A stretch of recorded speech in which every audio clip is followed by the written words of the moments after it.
how will you do this in your company? How will you transform the people in the company? How will you help them to understand more about this area?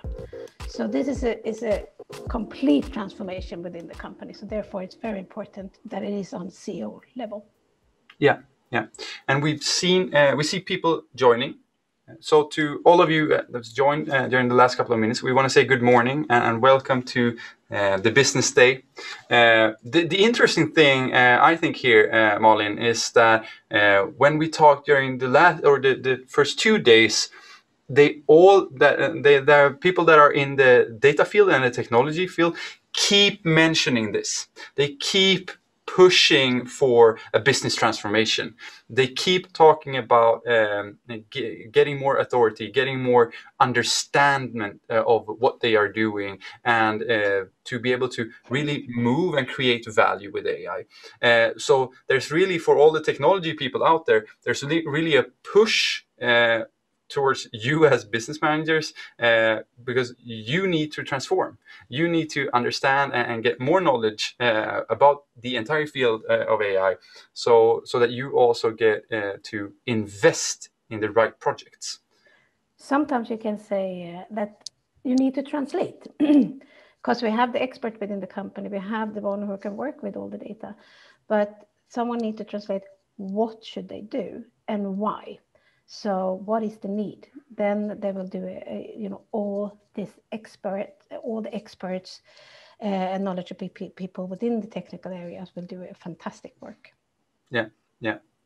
And first, we will be joined by Kai Andersson and Daniel Gillblad here for the first talk, which will be a discussion.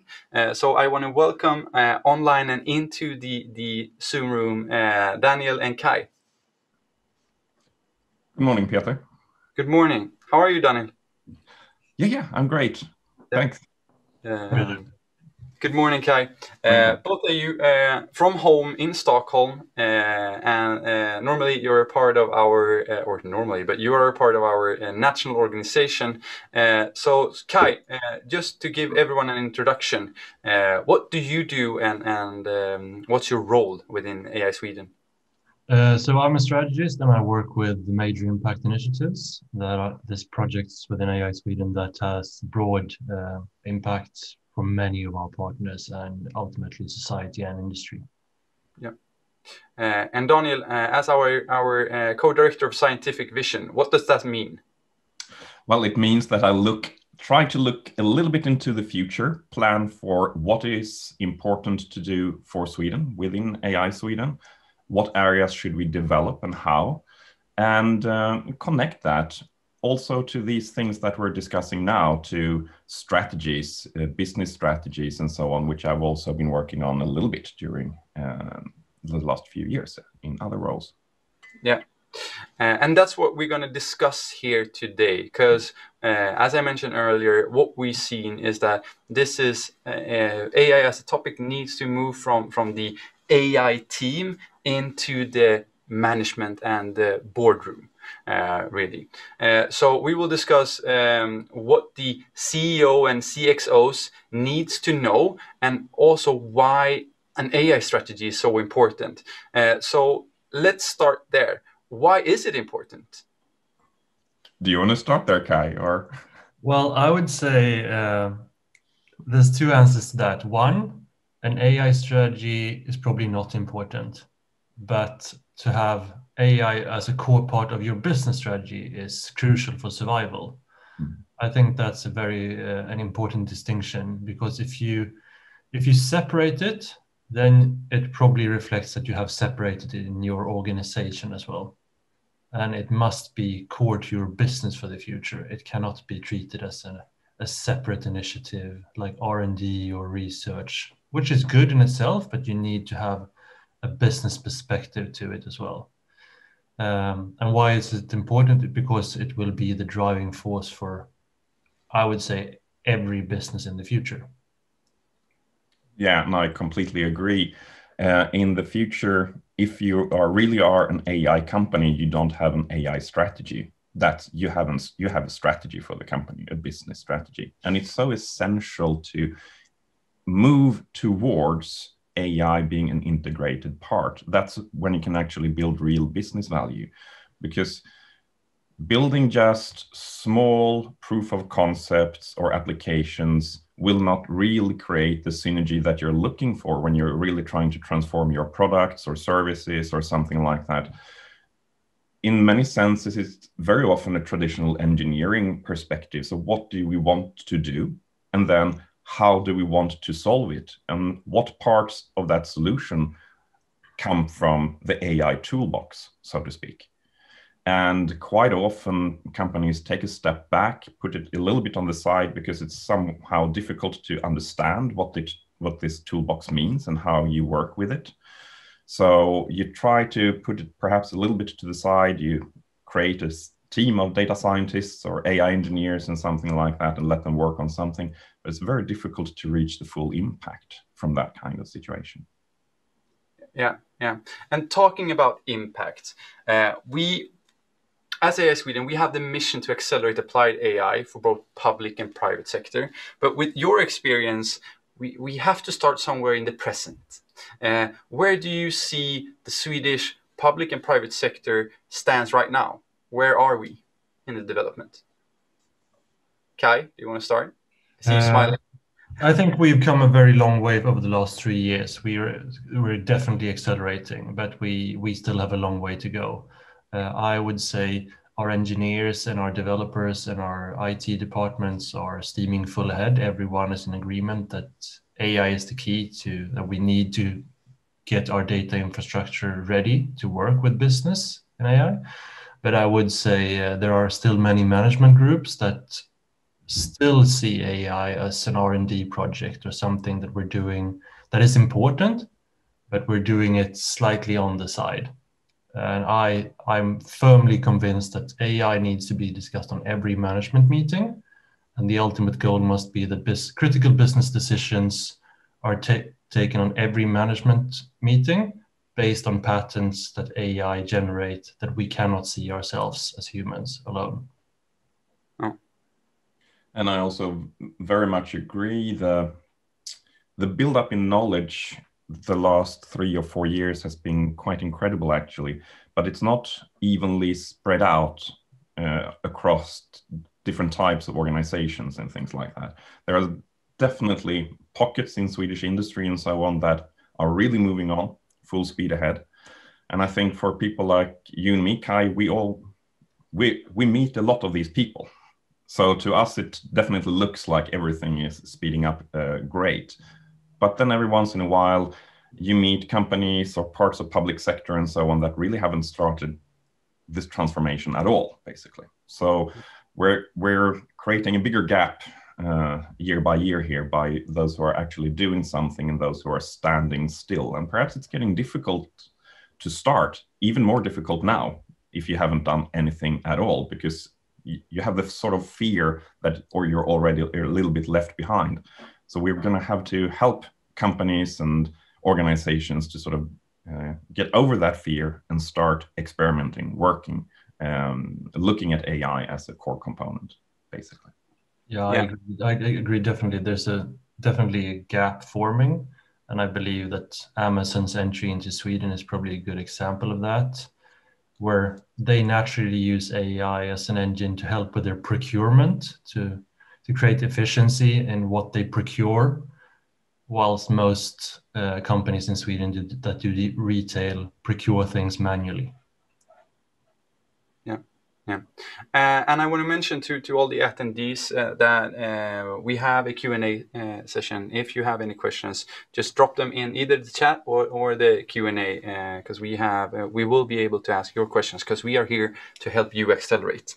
But then, okay, Kai, so we're talking about an AI strategy that's not supposed to be on itself. It's not a silo thing. It should be incorporated. It should be a part of the overall board strategy or the overall CEO strategy. But what needs to be in an AI strategy? Well, I'm fairly convinced that the first page of the AI chapter in your business strategy should be a prioritized and quantified list of the business opportunities how much money can be unlocked with AI in relation to our business and our industry.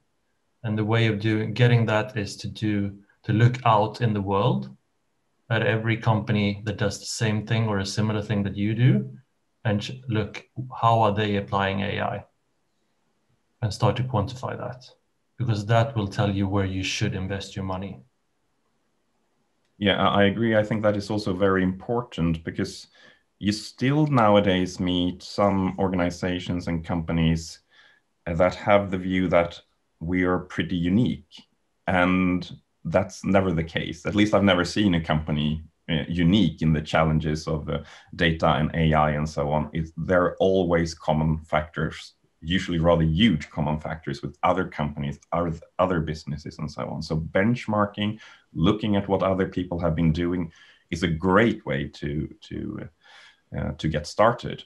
And the further you can get with any kind of strategy or look into how you can get started with AI in getting concrete with. So these are definitely business cases that we're going to have to look at. These are parts of our business that we want to change. What components can we build with AI and so on? Because if you start to break these things down, you're going to start to understand, what do you need to do? What can you hire other people to do? What can you buy off shelf, and so on and so on. And it's very, very good, I think, to start really doing that exercise. May I add something that might seem easy, but is probably scary for many? Is once you find an example of a company in any country out there, pick up the phone and call them, because 99% of the time they will take a meeting with you and share their learnings, and then you will probably save a year. And the worst thing you can get is you don't get a reply. Yeah, that's very good advice. People like to talk about what they've been doing in their challenges. Especially what they've been doing on the good side of things. Yeah, absolutely. So who do you think should own an AI strategy? Who's responsible? Okay. The CEO, definitely, because it affects the business. The CEO should own it, and then delegate parts of it to the people responsible. But everyone in the management group needs to be on the same level of understanding and insight into it. It's the same thing as sustainability. Everyone, the CEO owns the sustainability, because if it's not sustainable, the business won't survive. Yeah. Again, completely agree.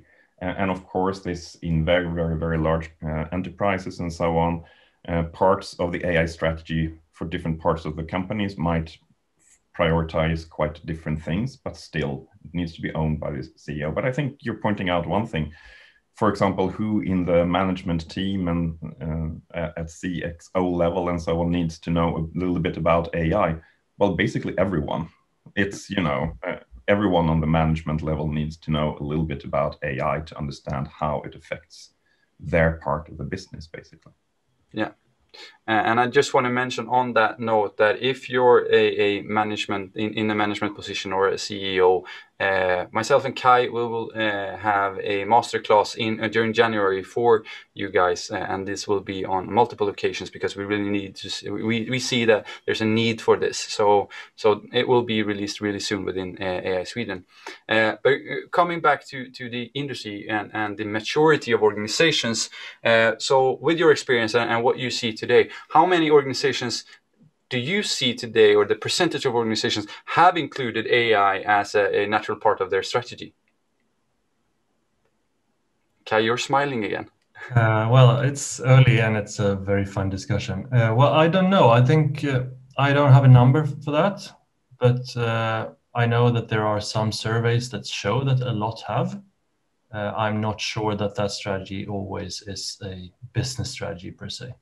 Yeah, I was going to say the same. I've also seen some numbers. I don't know, are those strategies listed any good, to be perfectly honest. But probably more and more, but I have no idea of percentages. We are working currently right now on a checklist to help businesses procure AI strategies or validate AI strategies that we aim to have ready after New Year Yeah. to share. Yeah. Do you see this being done in any specific industries? Are there industries that are ahead and that other can get inspired by? Well, I think so. I think part of the, let's say, deep tech industry and the internet service industry has a sort of natural head start because they started working on these things because they depended on them.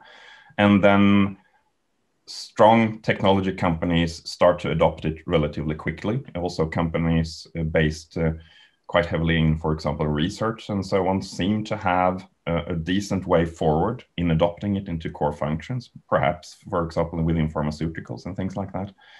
But there are lots of other companies that sort of lag behind. I would also add that heavy industry seems to have an easier time of creating an AI strategy because it's so natural to them to depend on efficiency in every part of their production flow to work that way, and there's not the same amount of humans involved in that mix. No. Yeah, and I think that's a good observation as well. If you don't have to just think in terms of new services and so on, and think about the AI in terms of efficiency, which is quite often for a business the major value in the short term, basically, then it's more straightforward to look into strategies. Yeah, regarding optimization. I think on this note, we saw some, or we've seen some global studies from both Gartner and Forrester that shows then that less than 10% of the organizations have AI as a natural part of their business or of their operations. And a week ago, we had a conversation with a big firm, or Element AI in Canada, that comes from quite a mature AI ecosystem, and they say the same. It's less than 10%. So for those who say it's too early to invest, that's why you should do it now to get a competitive advantage. But if you could choose, we're talking about that this is a CEO question, and we're wrapping this discussion up here. But if you could choose one key takeaways for CEO or one thing they should focus on, what would that be? I would say I've just posted, me and Mikael both, in the chat, our 45-minute introduction to AI. Make sure that all your management group members spend 45 minutes and get up to the same level so you can have a discussion and dialogue peer-to-peer and start exploring the business opportunities. Yeah, start reading, start understanding, and then start thinking. That's what I think is really, really important, that everybody starts thinking in terms of AI and what it could do for the business. Yeah. And I want to get back to a quote I often use from William Gibson, the sci-fi writer, which is that the future is already here. It's just not evenly distributed. So, and the reason for that is why we talk of AI as a cross-sector technology is that a lot of the solutions are already here. You just have to be inspired by what others do. So, for example, look at a more mature ecosystem. Look at the heavy industry or the automotive industry or pharma, and then find solutions or find techniques there, and then look into what you can do to apply them to your sector or your vertical of business. So Daniel and Kai, you will be joining us later as well, together with Malin, I believe so. But Malin, I want to get back to you. What do you want to see happening with the CEOs? No, I think I just have to agree with both what Kai and Daniel says. It needs to start to get the interest, and very often we end up in we think it is a technical companies and IoT companies, but it's not. I think this is also important, what Kai and Daniel is mentioning, for the ones who are in the beginning of the digital journey, to really already start planning now. So to start to listen to pods, read and take different educations. Just, you don't have to be the technical expert is just learn what can you do with it and how can you move within AI. Yeah, and become a partner to AI Sweden and let us help you accelerate.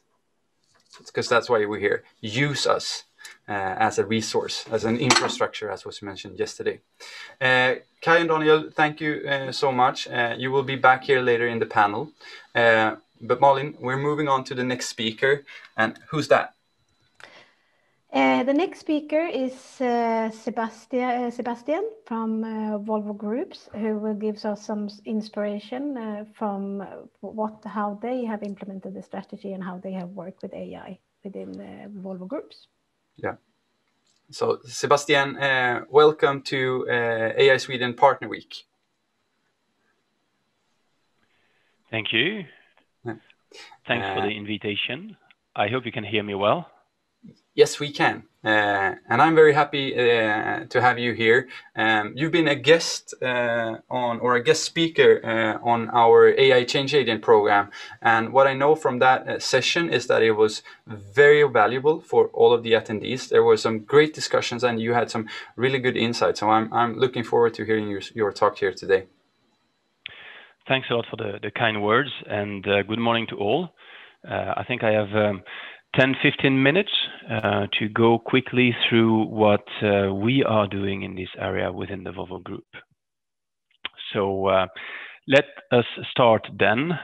And what I propose is to quickly go through the context of the Volvo Group, because you all mentioned that AI is important to support business ambitions. So where are we when it comes to the business?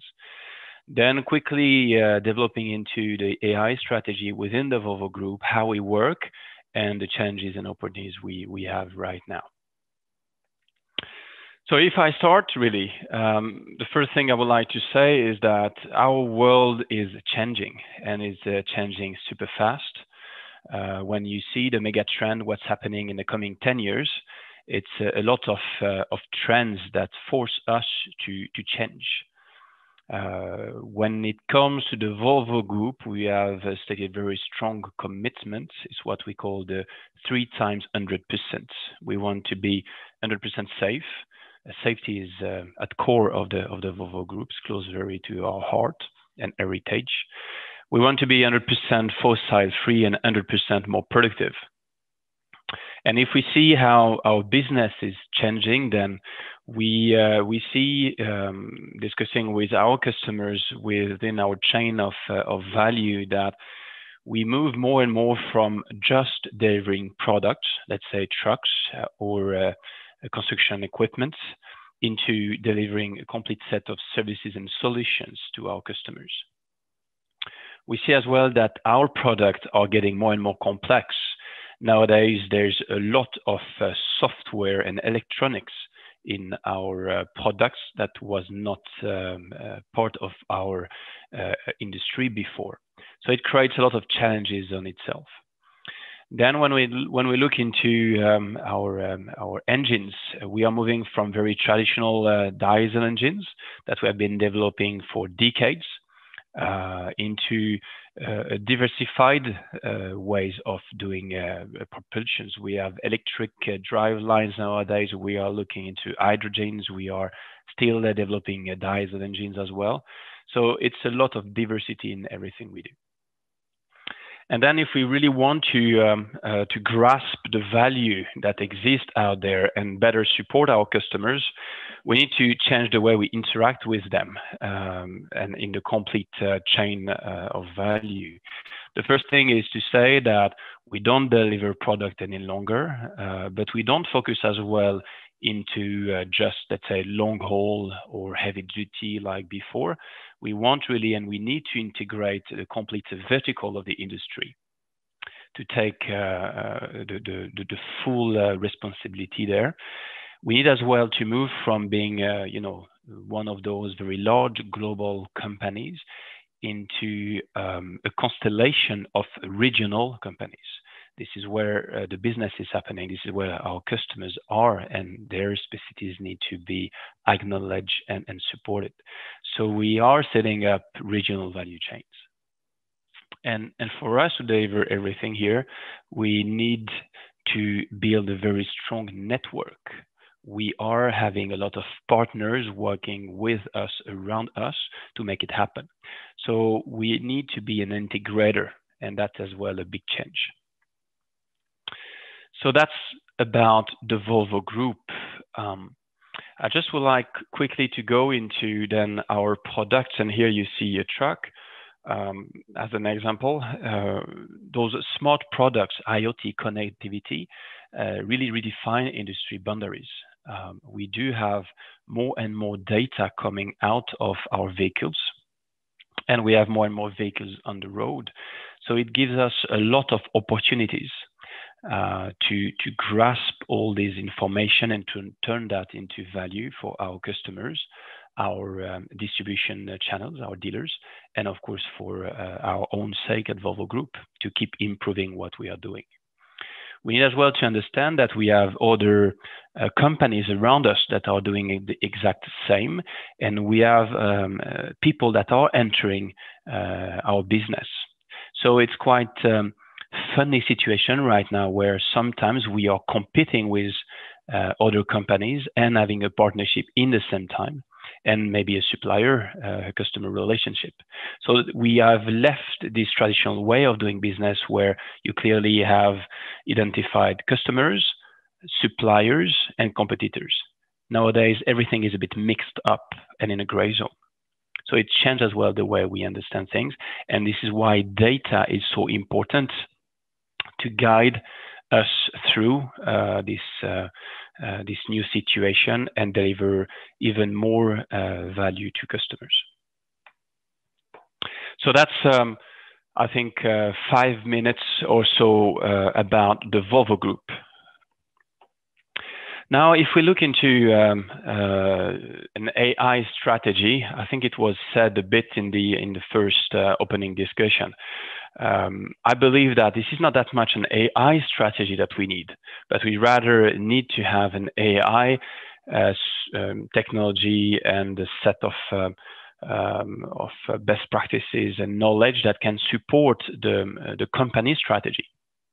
So I would say that right now we don't really have an AI strategy on itself on the Volvo Group level, but we definitely have AI crafted and listed in every element of the Volvo Group strategy.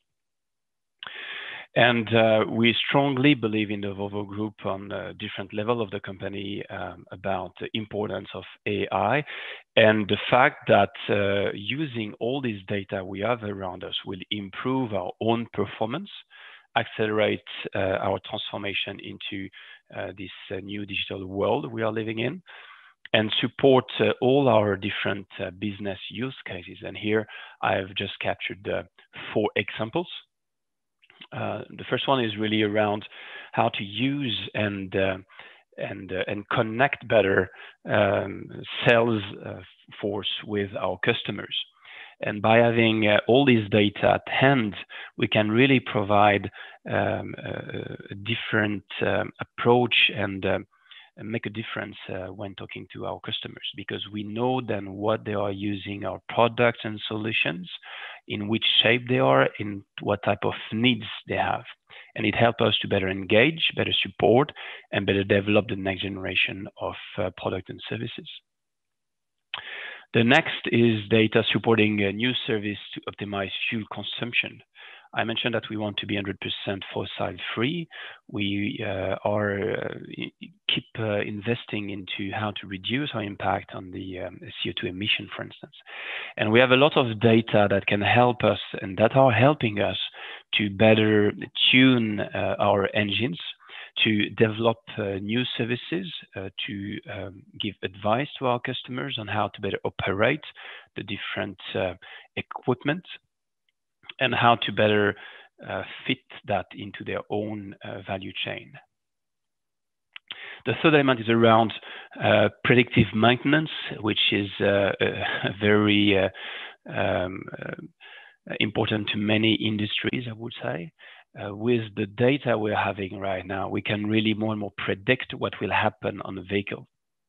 and of course limit and even reduce to zero any downtime, and bundle everything that needs to be done on scheduled maintenance.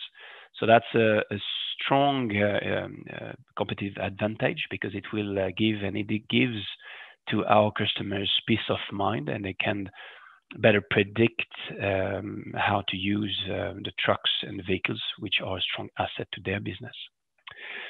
And the last element here, as an example, is the optimization of the transport network, and how AI and the different technology and data we're having can help us to optimize everything we do in our business.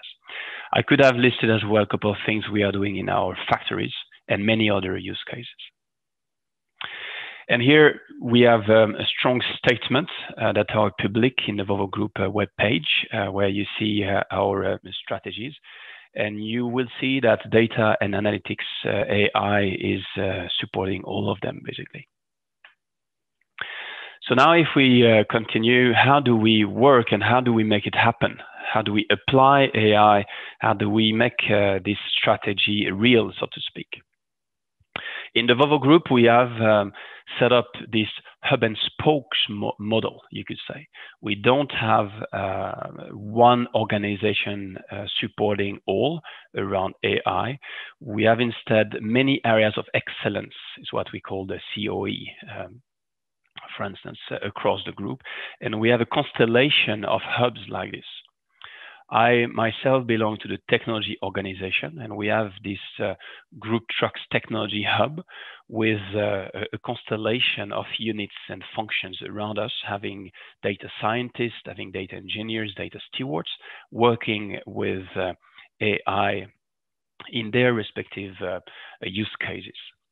And we are doing it like this because we want AI to be applied as close as possible to the business, because this is where the knowledge is, this is where the value is created, and this is where you are close to the customers and to the problems you want to solve. Because at the end of the day, AI is helping us to solve problems that we were not able to solve before.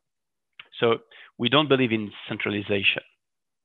Then what we do in this network is that we share best knowledge as much as possible. We help each other, and we have a constellation of communities of practices within each part of the Volvo Group.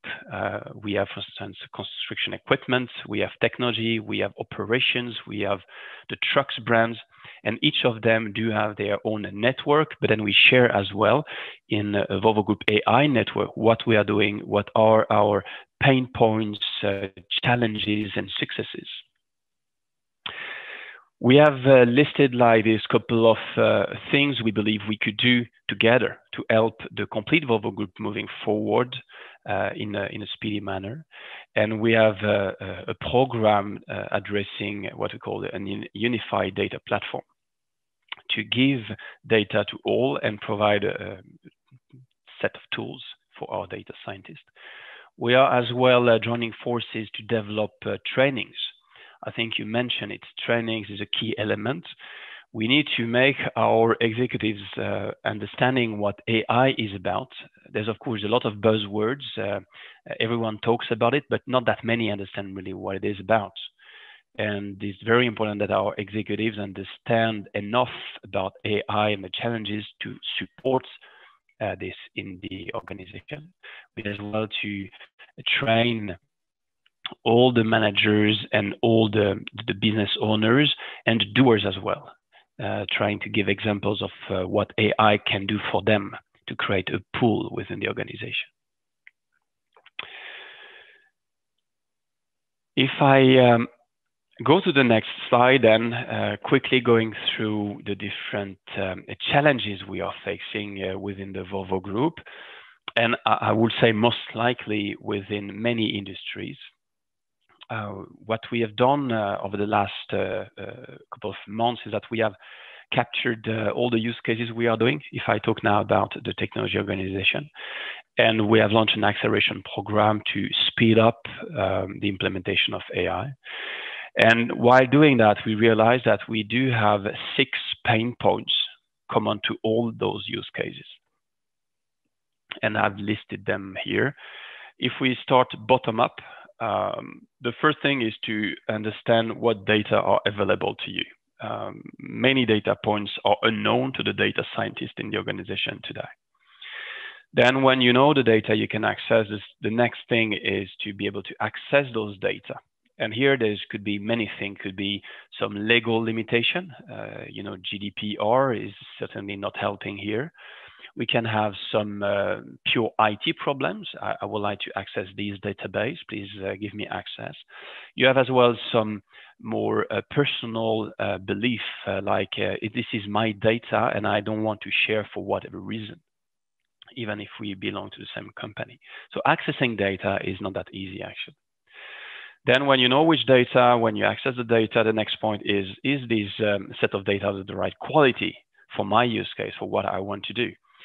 And here, it's fair to say that sometimes we are struggling here a bit because the data has been created for one purpose by an organization, not thinking that this type of data will be needed later on in the life cycle or by another organization somewhere. So data need to be processed, cleaned up, and most of the time reviewed. And here you have the backward compatibility. And if you change the data, you may impact a service and a customer. So it's a lot of complexity just in this data quality point and the data lifecycle ownership. Then the next challenge you may face is in the industrialization. You have done your proof of concept of your pilot. You are extremely happy with the results. You believe you can create value, but then it's time to roll it out across an organization. And here comes the resistance or the normal resistance about the users. Like, I don't want to change. I'm perfectly fine the way I've been working. You know, I'm 30 years in this industry. Why should I change and adopt what you have done? And by the way, I know better because I don't trust your data much if it's not in line with what I've been thinking for 20 years. These type of things. I'm not saying it's happening in the Volvo Group, of course, but in some other companies, I'm sure you can face that. And then there's what we said about the trainings, the understanding behind those buzzwords. There's a reality and there's potential for using data, but needs support from the leaders, need to have an understanding of what this area is about. And then this needs to be completely embedded into the strategy in the group and the different entities of the group. So those are the type of challenges we are having. And what I wanted to highlight here is that I've not mentioned any really technical challenges, as you may have realized. Most of them, at the end of the day, are about human beings. So this is what is, I think, quite fascinating about it, is now the maturity of this area is on a very good level. So it's really available for all to work with, is more human beings and change management, actually. So what we have done here, I said, is that we have launched a quite ambitious program on the Volvo Group level. This is reviewed on the executive board of the Volvo Group. It's driven by our IT function, in, of course, full collaboration with the rest of the Volvo Group. And we want to establish a set of tools and platform and give access to the data to all. And for that, we have those 6 points, a part of this program. The first one is to create a use case factory to be able to accelerate use cases across the organization. We are working hard in creating a data-driven culture based on trainings that are developed internal, external. We are establishing a data governance to structure a data set ownership responsibilities on different levels of the company. We want to give access to data and to a set of self-service tools. We want to implement very efficient data management to support data quality across the company and deliver classified, documented, and quality assured data at the end. So that's what we are engaged into right now. And my last slide is about the fact that change management here is a key element in the journey, as we touch upon, and that AI, even though it's a very nice thing to talk about in the corridors, in the coffee machines, and some board meetings, this is not the cherry on the cake.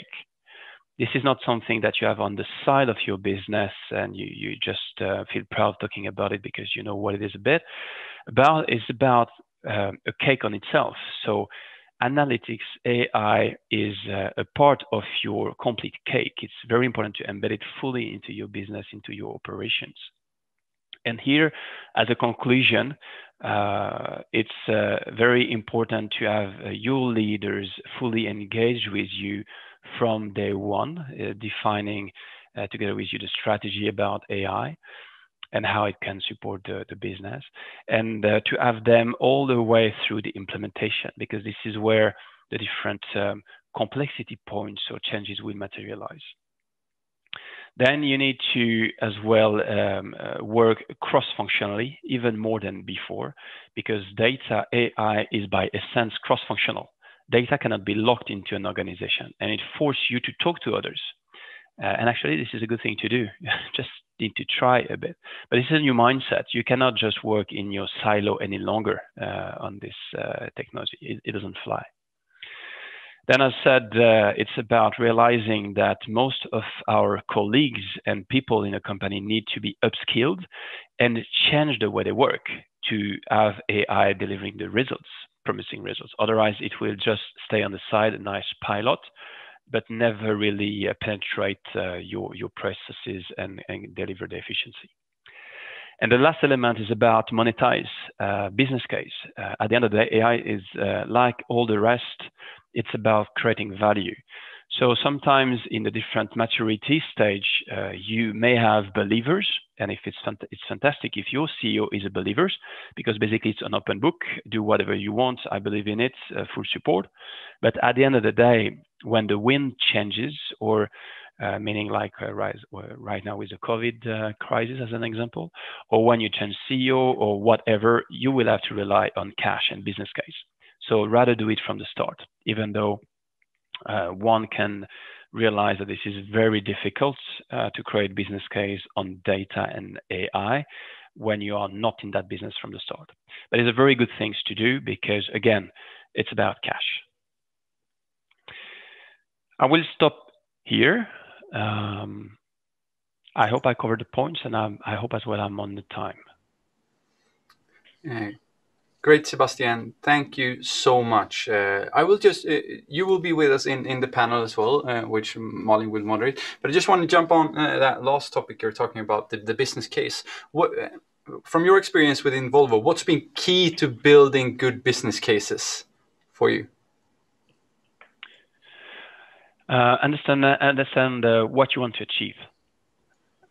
AI and all those things, this is not just to create very fancy reports and graphs that move a bit right and left and blink and with full of colors. This is to solve a business challenge. Yeah. So we have to keep that in mind and to put a value on it. Yeah. Great. I think that's a great lesson for everyone, especially in management positions. Sebastien, thank you so much for a great presentation. You will be with us in a couple of minutes. But before that, I will be joined now here in the studio by Martin Svensson, one of our co-directors. Hi, Peter. Welcome, Martin. Hi, everyone. Welcome back to the studio. Thank you. Yeah. Thank you. I was here yesterday. Not for the partner week, but later on. Yeah. Yeah. It's great to be here. And you will talk about the value that partners and organizations can get out of AI Sweden and really fetch from the AI ecosystem. Yeah, absolutely. I mean, it's in a way quite difficult to come on stage after Sebastien and Daniel and Kai. And especially Sebastien, I must say, is one of the most comprehensive presentations on what it takes that I've ever seen. Thank you so much, Sebastien. Thank you for sharing. So let us then, for a couple of minutes, and help me out, Peter, focus on how can we support that journey that Sebastien just presented. And let me just share a few slides with you. I think this is one of our background pictures, but I think it's actually it's pretty good because it contains a few things here that we really should keep in mind. It's about taking that first step, right? Yeah. You need to start somewhere. You need to do it together, and you don't really stop until you reach the shore, wherever that might be. But I think this is really symbolizing what is one of our key messages: do it together.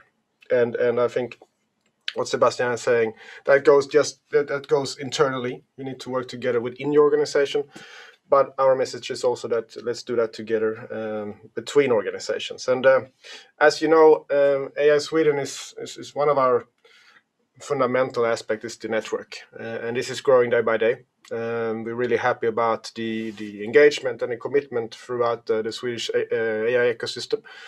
And after now, Peter, what is it, 22 months since we inaugurated AI Sweden, at that time called AI Innovation, we really start to see partners engaging and finding their ways to benefit from what we do and from others. And I think here there are so many. I mean, Sebastien is one example in this scheme here, who you can learn from. And the very exciting thing, I think, from our perspective, is that you can really learn across sectors. These things are very horizontal, if you wish. And we have many examples. I mean, Volvo Group is one. Another one we talk highly about is Region Halland on the healthcare side. Has done fantastic things that will, over time, reduce the cost of the healthcare, but also provide better healthcare. Right? So I think what these have in common in a way is that they have addressed many aspects. Peter, this is our picture, right, of what it takes. This is possibly simplified. But we talk about a number of dimensions. Today we are really business focused, and we talk about what it takes to address this from a management perspective. But you all know that it often starts from a data perspective or some expertise that really is curious about what AI can do for its organization. On top of that, I mean, we spend a lot of time with the team on legal aspects to enable things to happen, to enable the data set to be shared, etc. We can stay on this for long if we wish, but this is just here to say that the partner offering that we keep talking to you about, that we're sending out partner updates and so on, this is really to match your needs here. And I feel sometimes that it's difficult for us to really communicate the richness of this palette. Because there are so many diverse things in here, and it's much more diverse than what I ever thought it would be back in 2 years ago when we planned for what became AI Sweden. And represented here is a lot of different things addressing various level of maturity, various levels of understanding, etc. And it also comes back to what Kai and Daniel are talking about. Where are you in your journey? How far have you come on a strategy? How well is your management aligned with what you want to do, etc., etc. And one message here is do it together with the ecosystem, and we are here really to help you find the right people, but also encourage your own organization across the organization to connect with this, because the various people in this picture, the previous one, sorry, I mean, what you have on the right side, that is your own organization, and let that organization connect to what we do, and find other people that they can learn together with, or be part of resources and investments that we are making for the benefit of everyone. And I think this is something we have started to talk more and more about lately. We really see that this is working. There is a lot of partners really wanting to invest together with us and together with others. And there are a lot of things happening right now, especially around the data factory, where we're building an edge lab, for instance, that you will hear more about next week. I think it was mentioned yesterday also, where partners come together and we facilitate even further funding sometimes, where they come together and invest through AI Sweden and enable both resources, infrastructure, knowledge, etc. To many. And whether you are a startup, a corporate, a public organization, or academic institution, I think there is definitely something in here for you to connect to. And I think we really want to find those ways of helping you engage and helping you get your organization to engage. And this is just a visualization of how that can be done, but we see the whole range here from partners, just let's say a little bit passively, Peter, reaching or receiving our partner updates, looking into the call to actions, listen to seminars, etc., like today. But there are also more and more partners. I think there are 30 partners taking active participation in our project portfolio, for instance, where they're a little bit more engaged. And here, our colleagues like Malin and others across the country are really there to help you come into the partner offering and the projects and so on. And really let's say the full version of engagement is really to place people in our teams. And there are quite a few organizations doing that already, which I think is a very positive sign of how to stay close to the network, to the projects, to the learnings, etc. So that's basically it. And Peter is on this slide. I tend to have it in most of my presentations.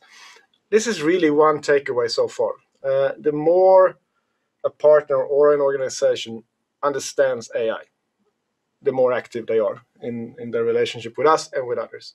This is extremely obvious. And I think you should all take it as a sign of get started, start paddling, and do it together with us or together with other companies and organizations out there. But collaboration will be key, the way to succeed, I think. Yeah.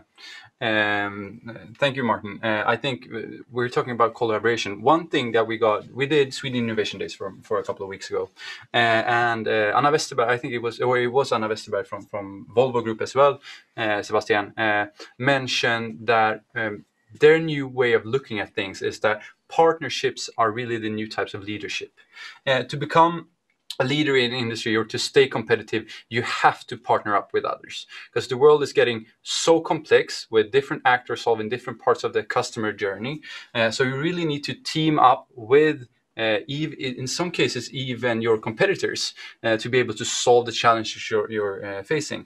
And I really like what Lars told us yesterday from AstraZeneca, is that how they view AI Sweden is sort of an infrastructure.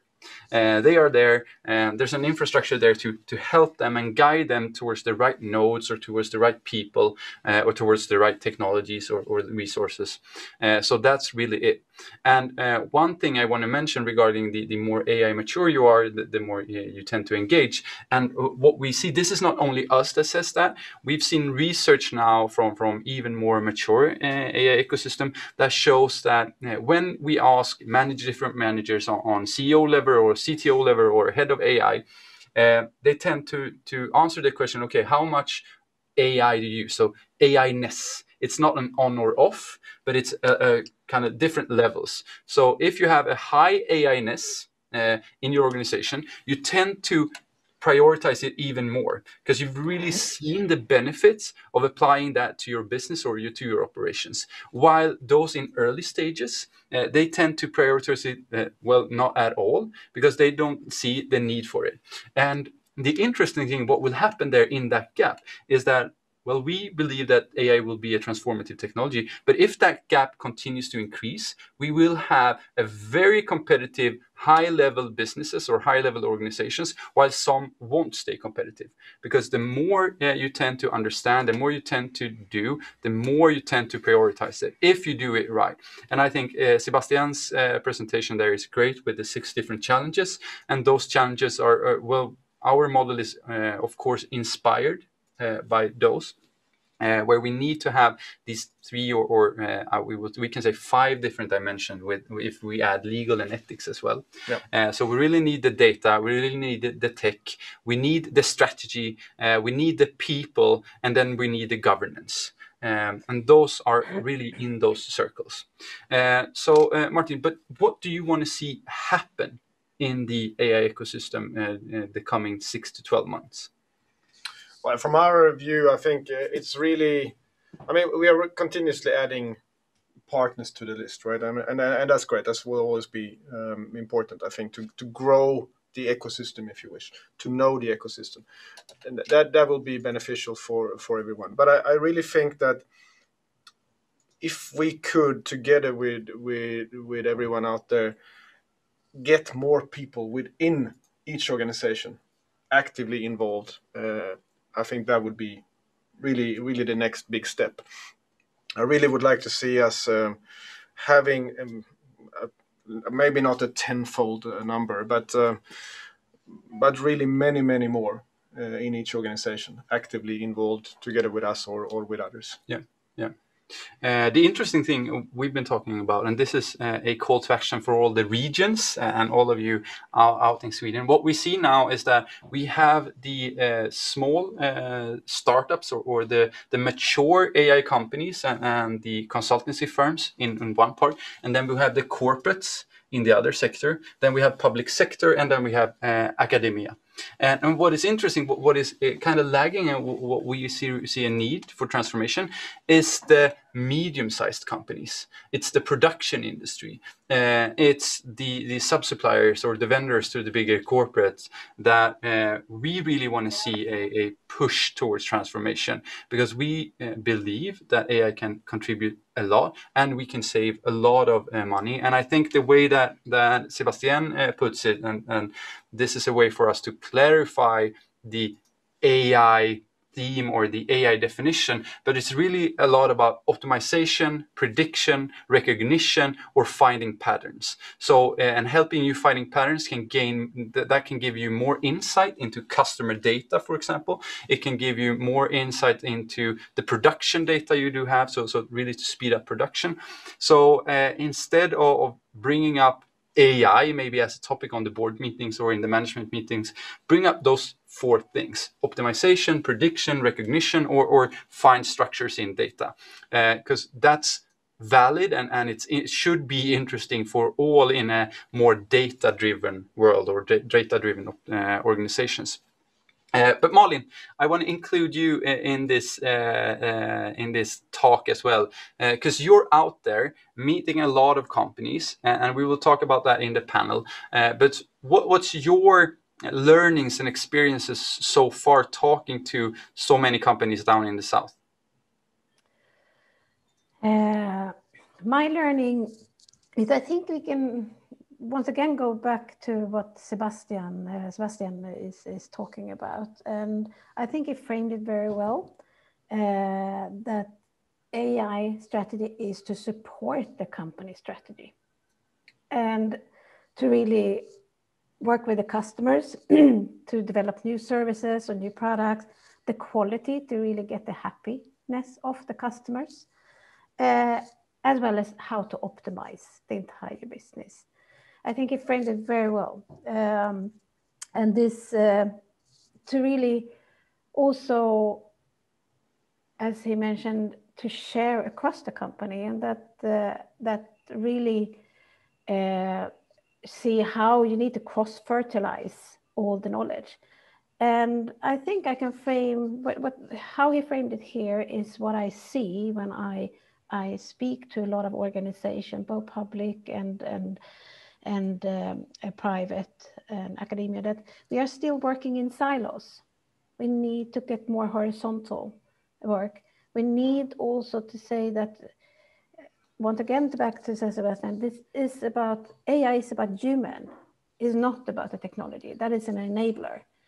And just to understand and to take the benefit and develop your organization and your business, this is how you should not think about it as a technology. You need to think about it how it is an enabler to really develop the people in my company as well as our business.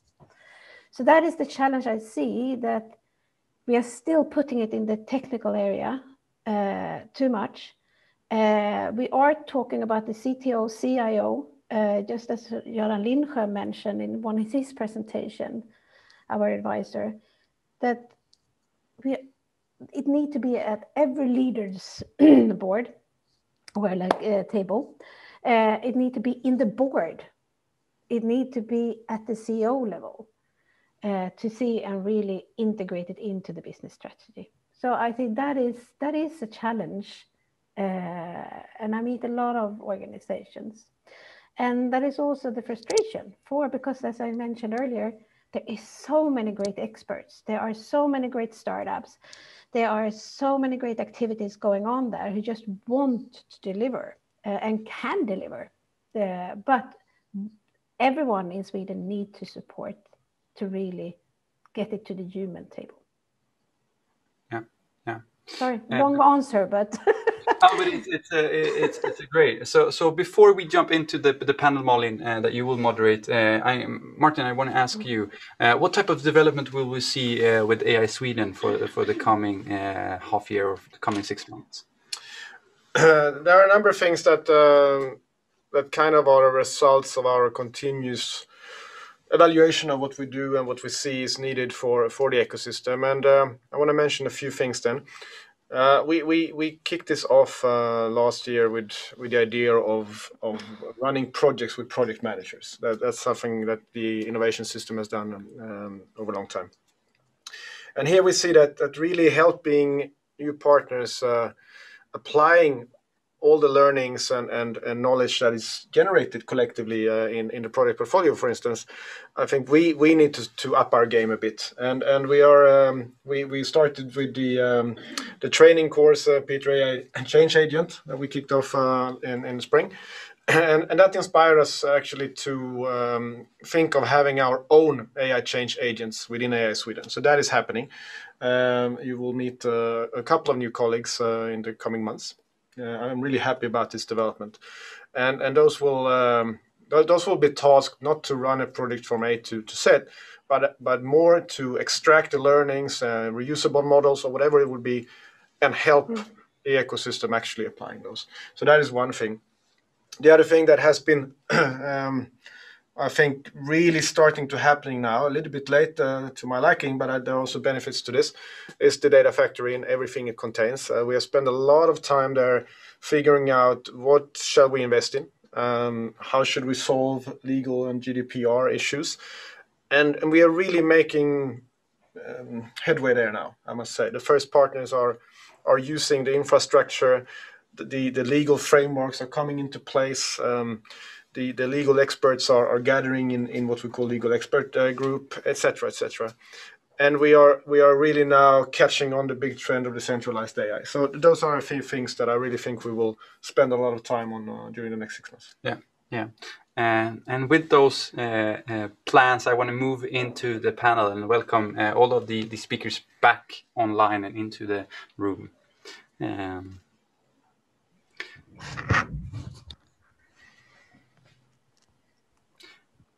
So Malin, you can take it away. Take it away. But in this panel, I would also encourage you can also ask each other questions. So if you want to elaborate on anything in your presentations, please feel free. Just feel free. But let's start with go back to Kai and Kai. Kai, as you mentioned, AI is a complex area, and as you mentioned, you mentioned the same as Seb, that it should be a core stone within kind of all strategy. But for the ones who are just in the beginning, or like not in the beginning, maybe they have started, but the management group and the leaders are not so into AI, don't understand AI, and really want to get started. So what is your recommendation? What is the first step? I would say the first step is to take the 45-minute introduction to AI, to really just spend an hour, understand. After that, take another half hour or 2 half hours and Google great AI use cases, because then you will start to understand. You learn by seeing contextual examples after having understood the basic theories of how it works. And then also just come to terms with that it's like a two-step rocket. The first layer of AI is that you can create efficiency and automate things that we already know. The second holy grail is that we can start seeing patterns and solve problems that we couldn't before. And that's what we're reaching for. And that's the guiding star that guides our data infrastructure and our future business. Thank you. Good advice. Martin, as you mentioned here, you have been with AI Sweden since the start, and you have been talking to hundreds of organizations and authorities. So what is your experience of the most common challenge for organization when it comes to understand AI and what the AI strategy is and how to start, and both for the ones in the beginning of the digital journey as well for the one in the forefront, because they have different challenges? Yeah, no, that's a good question. I mean, when we started almost 2.5 years ago talking to the ecosystem, I mean, there were some buzz about AI, but I would say the number of people that have started to have AI on the table, so to say, and discussed over coffee, etc., that has increased tremendously. So from that angle, it's a positive development for sure. But the limiting factor here is knowledge.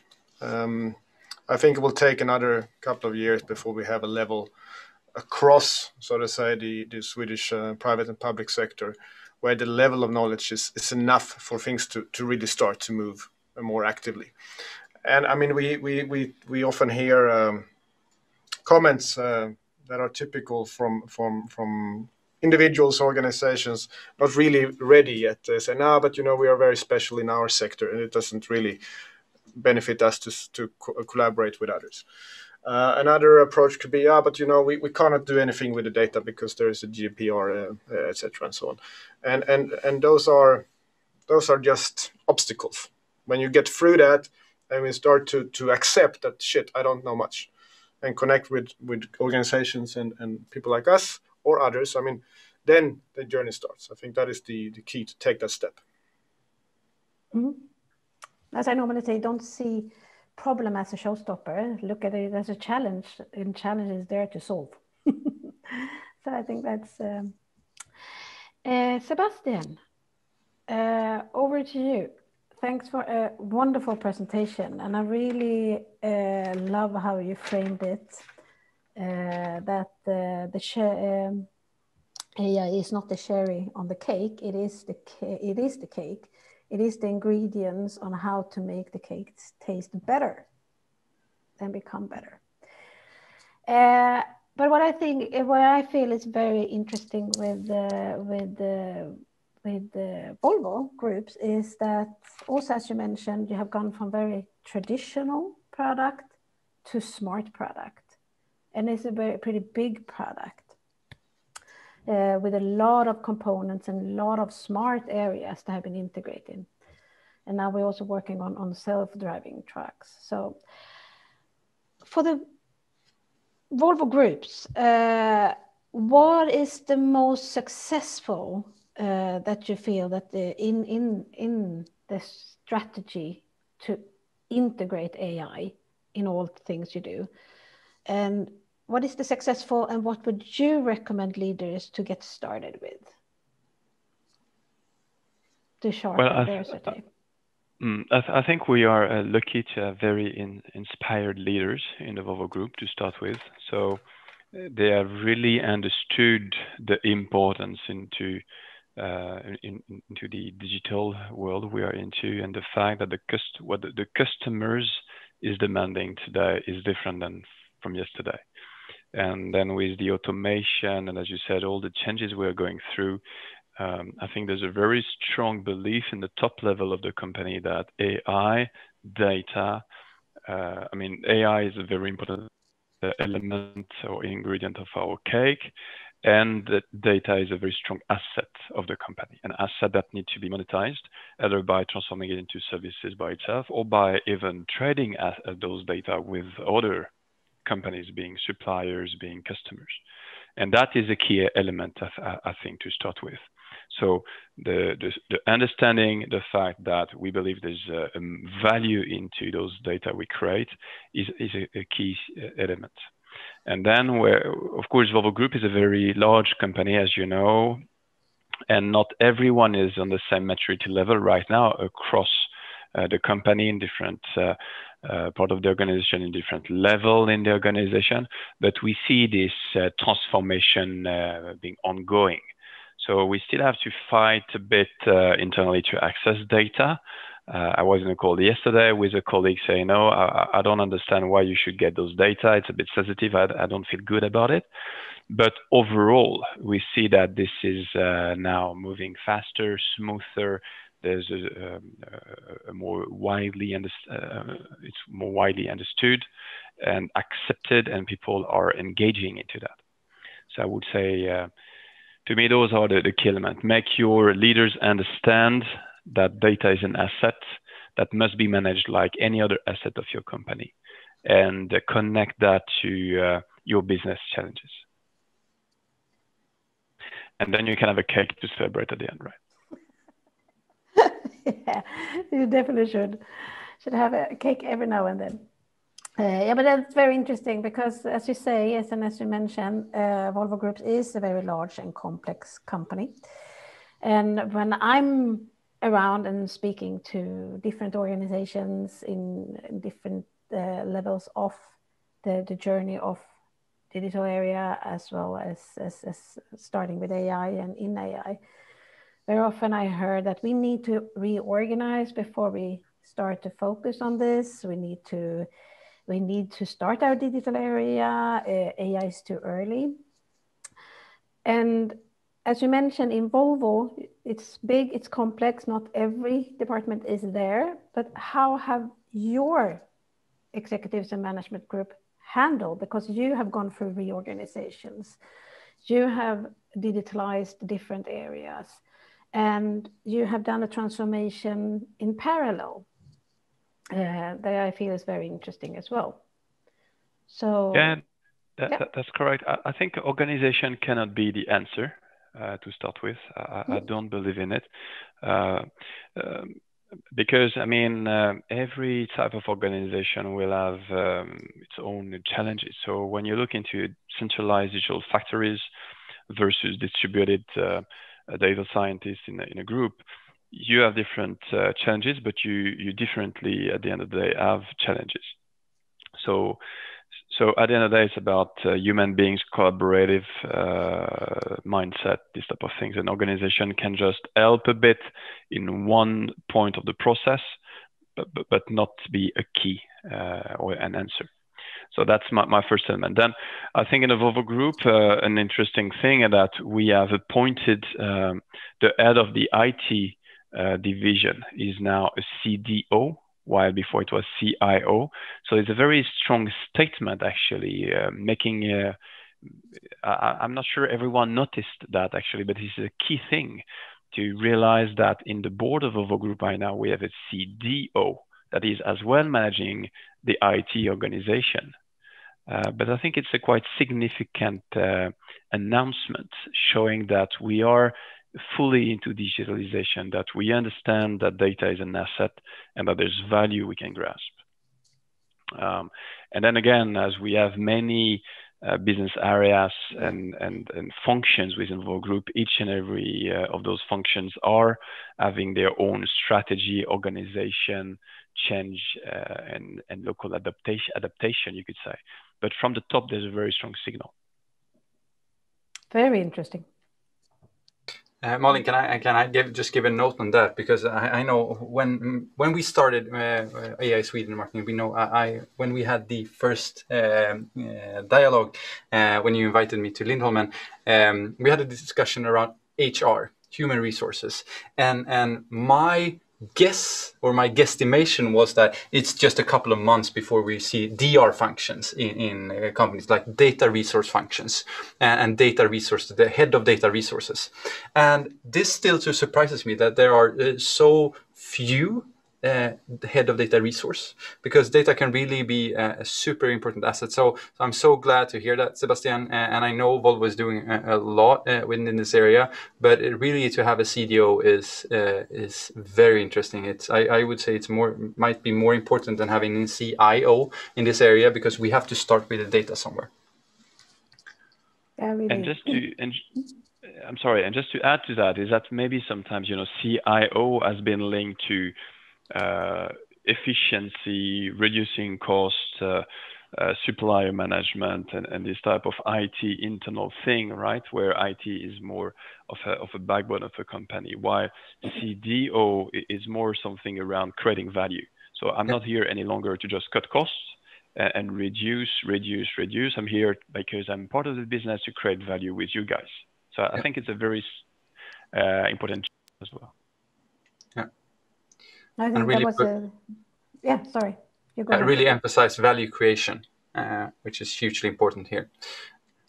I think that is a very, very, very good comment. That it's not only about cost cut, you really have someone in the leading group, executive group, that's looking on how create the value.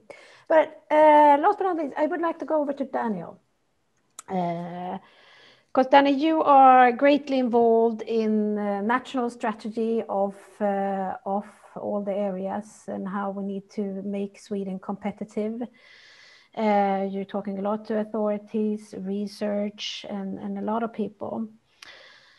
So how would you frame for what would be the value for every organization and for all organizations to really start to get going with a holistic approach, as we have been talking about today? And how will this value in the organization actually benefit to the competitiveness of Sweden as a competitive country?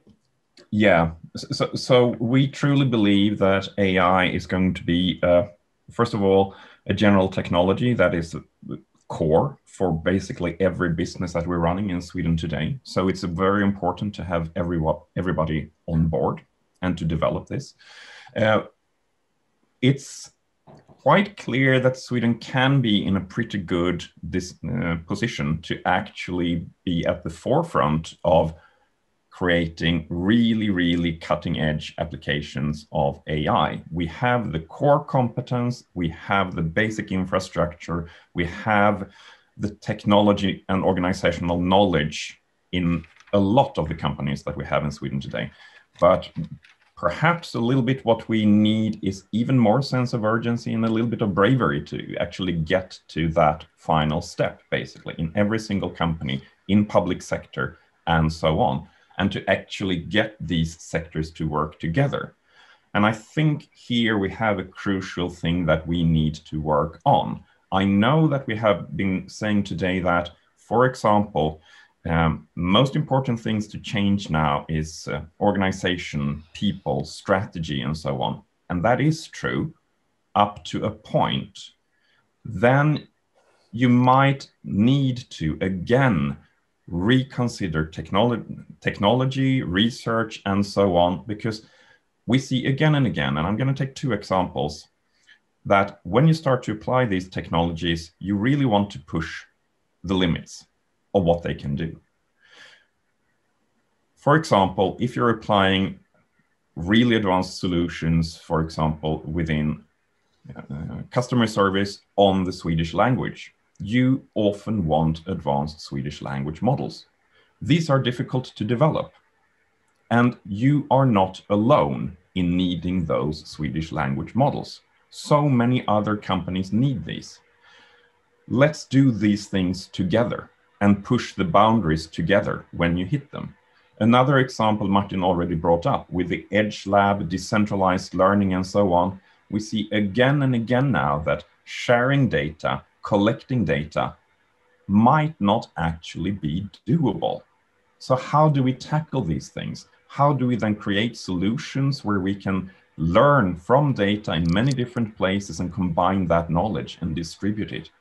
And since this is a common problem, we can work together on these things. So Sweden really can become one of the leaders in applying AI. Let's come together around our common challenges. I think that was a very good ending. Great finish, Daniel. So I think it's time to start to wrap up. And any in the panel have any question to each other? No, thank you so much, panel, for joining us. Thank you, Kai. Thank you, Daniel. Thank you, Martin, and thank you, Sebastien. It's always very valuable to hear your insight, and I'm so pleased that you're available to share your knowledge. So thank you so much. And I know if people that are looking or among the attendees want to reach out, you are here and you are available. So don't connect, as you said. Let's do this together. Invest together, share with all. That's really a new mantra. Very good. And I think also I still elaborate on and develop Sebastian's about the cherry in the cake. That AI is not cherry on the cake; it is the cake. And I continue with that. It is the ingredients that it will make the cake to taste better. Yeah.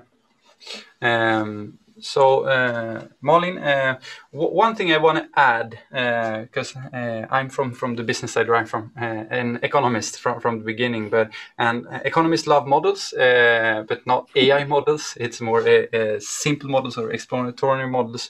But one thing I would like CEOs or management or the boardrooms to think about is an old model from T.S. Eliot, and it's the pyramid of organizational knowledge. It kind of explains how there's different stages of data. So you have data, and then you have information, and then you have knowledge, and then you have wisdom. And what we mean by having wisdom is actionable intelligence or actionable insights. And the definition of AI for me, or the usage of AI for me, is really the transformation from data to actionable insights. And I can't think of one single company that don't want actionable insights. I can't think of one single company that don't want more wisdom about their operations, about their markets, about what they are doing. And the gap between data and wisdom is really what AI can do for you. That's where AI can help you. And as Daniel mentioned, and this is also one of my key takeaways, it's a really hard area. This is difficult stuff. It's complex stuff. But the technology, we will be able, if there's not solutions right now, there will be solutions. Just look, if you're unsure what type of value AI can create for you, look at DeepMind, probably the most world's best AI company right now. They last week solved the protein folding problem. That's been a grand challenge within medicine and biology for at least 50 years. And then there's a company that are developing games or game solutions that kind of solves that problem. That's the value AI can create now. That's where we are. So what we need to do is to start also at the same pace, changing people, transforming organizations. And if you want a definition of what AI can do, use the T.S. Eliot pyramid, use the organizational pyramid or the pyramid of organizational knowledge, because it's all about taking data and making it to actionable insights. And that's, I think, that's how I want to end this partner week. That's my key takeaway. Malin, what's your key takeaways from these 3 days? Oh, there is so many, so it's hard to pick one. But I think still it is that, as Daniel mentioned as well, we have all the experts and all the activities in Sweden. it's and also a combination with what we have said the other day. Challenges is the planning of the how to support the technical areas, and it is, as we've talked about, it is about human. It is about how to really integrate it into the strategy. So I think that it need to be a red thread. Yeah. And all people need to get involved. Yeah. So a lot of key takeaways, a lot of things have happened, but and even more will happen. That's for sure.